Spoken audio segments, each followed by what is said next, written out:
mama și la tata. Parcă sunt tot mai obosiți, mi se pune fata, văd cum cad băieții de lângă mine, e tot mai greu și încet la fel se duce și sufletul meu. Vino acum, ia-mă sus, îngeraș.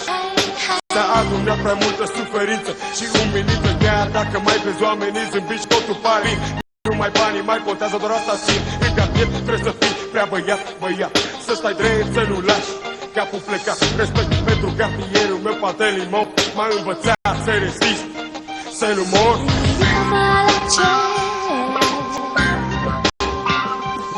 ridică-mă la cer, ridică-mă la cer, ridică-mă la cer. Să mă ridice la cer acum că lumea e a mea. Sunt băiat de cartier, nu mă cât am un avantaj, pariez pe tot ce vreau, îmi pun viața gaj. Numai Dumnezeu știe dacă greșesc, dar eu lupt în continuare. N-o să mă opresc, o să reușesc să țin lumea la degetul meu când m-am născut în lumea mea.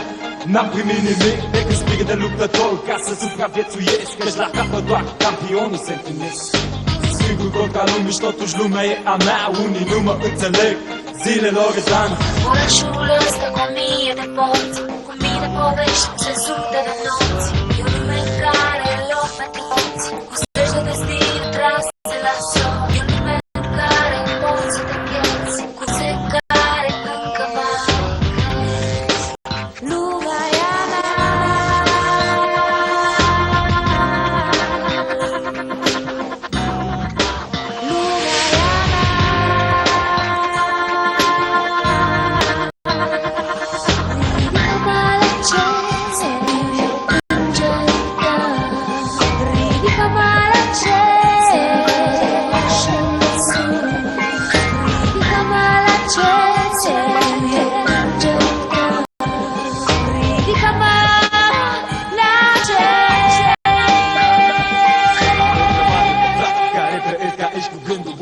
Toate astea o să se termine. Reprezint strada, un mod de viață de care ție nici nu-ți pasă, chiar în față. E chiar în față, îți explic chiar acum despre cartier. Oare știi cum e? Doar o plimbare la altfel. Hai să vezi la colț de stradă niște lucruri care n-ai să le înțelegi. Ce-ai trăit, n-ai văzut, doar te spun. Nimeni nu o să poată să ne schimbe pe noi vreodată. Cineva sau ceva în cartier niciodată. Rog pentru băieții mei, cât sper, vreau îngerii țină să ne ridice la cer. Ridică-mă la cer.